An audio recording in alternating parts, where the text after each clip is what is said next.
So dahil namabot yung parcel, so bagong setup na to karon. So yung makita nga ni ron, wala siya nagpabagong setup na ako. Try wala ang setup na to ron. So parcel nga abot, apre na to taod.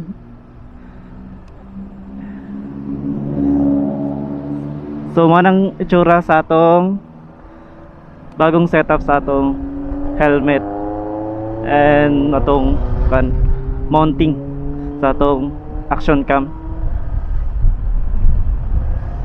So ang view sa landscape ingani, wala siyang landscape na to.